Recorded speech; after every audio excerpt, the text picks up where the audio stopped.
दर्पण कहानियों की एक श्रृंखला है जो समाज के अनदेखे प्रश्नों को सामने लाने का प्रयास करती है। कहानी 4T का चमत्कार। एक नए युग की बात है। एक सुंदर जंगल में हर प्रकार के जीव जंतु प्रेम पूर्वक रहते थे। उसी जंगल में एक गिलहरी परिवार था। माता गिनी, पिता गिरीश और उनका नन्हा बेटा टीटो। गिनी और गिरीश बहुत परिश्रमी थे।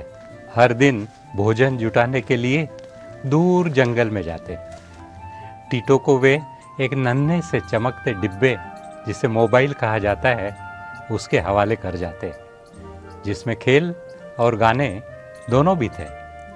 धीरे धीरे टीटो उस डिब्बे में इतना खो गया कि बाहर की दुनिया, अपने माता पिता, यहाँ तक कि पेड़ों पर उगती सुबह की धूप भी उसे दिखती नहीं थी। शाम को जब गिनी और गिरीश लौटते, वे भी थककर अपने अपने डिब्बों में घुस जाते। न कोई बात, न कोई साथ।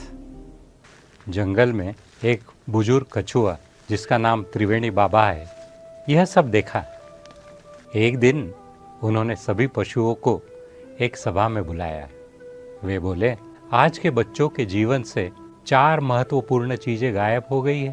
ट्रस्ट यानी कि विश्वास, टॉक यानी कि संवाद, टाइम यानी कि समय, और टच यानी कि स्नेह।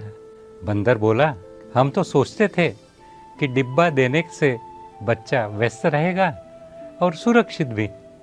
त्रिवेणी बाबा मुस्कुराए। सुरक्षा सिर्फ शरीर की नहीं, मन और आत्मा की भी जरूरत होती है। फिर उन्होंने एक प्रयोग किया। उन्होंने 1 हफ्ते के लिए पूरे जंगल में डिब्बे बंद करवा दिए। माता पिता को हर शाम अपने बच्चों के साथ मिलकर खेलना, बात करना और उन्हें गले लगाना आवश्यक कर दिया गया। पहले पहले तो टीटो चिढ़ा, लेकिन जब गिनी ने उसे गले लगाकर उसकी दिन भर की बातें सुनी, गिरीश ने उसके साथ मिलकर पत्तों का घर बनाया, तो टीटो की आंखों में चमक लौट आई।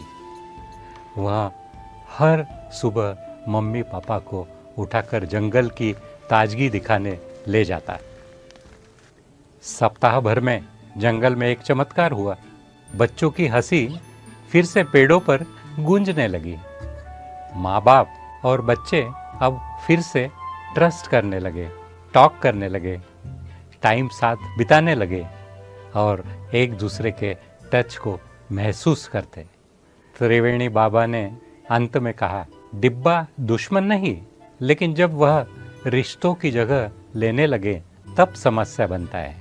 अकेले कोई नहीं बदल सकता, लेकिन अगर सब साथ आए तो 4T का चमत्कार हर घर में लौट सकता है।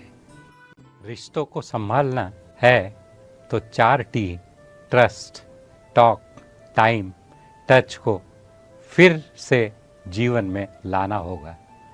यही असली पोषण है बच्चों के लिए। Dr. Rajan Velukar sir has initiated a very nice program.